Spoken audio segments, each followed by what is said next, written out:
आप आइए और पहले ये बताइए अनंत विजय, ममता बनर्जी के बयान के पीछे रणनीति क्या है? कि वो तो हम आपका अभी भी सम्मान करते हैं, मतलब सब कुछ कह भी दिया, धमकी भी दे दिया ऐसा लग रहा है, और साथ में ये भी कह दिया कि आपकी किस्मत अच्छी है, आपने अत्याचार किया, वो तो सम्मान करते हैं इसलिए आपको होटल से हमने निकलने दिया। माधव जी, मुझे लगता है ममता जी जब बोलती हैं तो वो बहुत सुचिंतित नहीं बोलती हैं, वो सामने ऑडियंस को देखकर बोलती हैं। इसी आपको याद होगा जब कैलाश विजयवर्गीय पिछले चुनाव में होटल में रह रहे थे, तब भी कुछ इसी प्रकार का बयान ममता बनर्जी ने दिया था कि होटल जहां वो रहते हैं वहां की सारी चीजें उनके पास हैं। तो होटल से न निकलने देना ये किसी राज्य के मुख्यमंत्री की, न तो मुझे लगता है गृह मंत्री को लेके ऐसा बयान देने की हैसियत होनी चाहिए, और ये संविधान सम्मत भी नहीं है कि केंद्रीय गृह मंत्री को आप ये कहें कि आपको होटल से निकलने नहीं देंगे।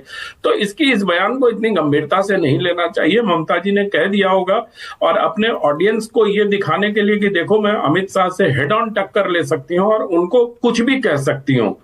तो जो भीड़ होती है, भीड़ इन चीजों पर बहुत यकीन नहीं करती है, इसके नुआंसेस में या इसके संविधान की धाराओं में इस पर नहीं जानती, वहां तो ताली बजती है।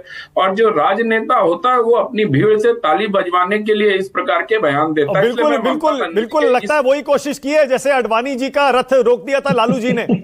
क्या वही संदेश बंगाल में देना चाह रही है ममता बनर्जी? देखो मैं अमित शाह को होटल में कैद कर सकती हूं। अडवाणी जी के रथ रोकने की तो अलग कहानी है, उससे ममता जी के इस छोटे से बयान की तुलना नहीं की जा सकती। वो उस वक्त लालू यादव का बहुत ही साहसिक राजनीतिक कदम था, और मुझे लगता है उसके बाद सरकार भी गई थी।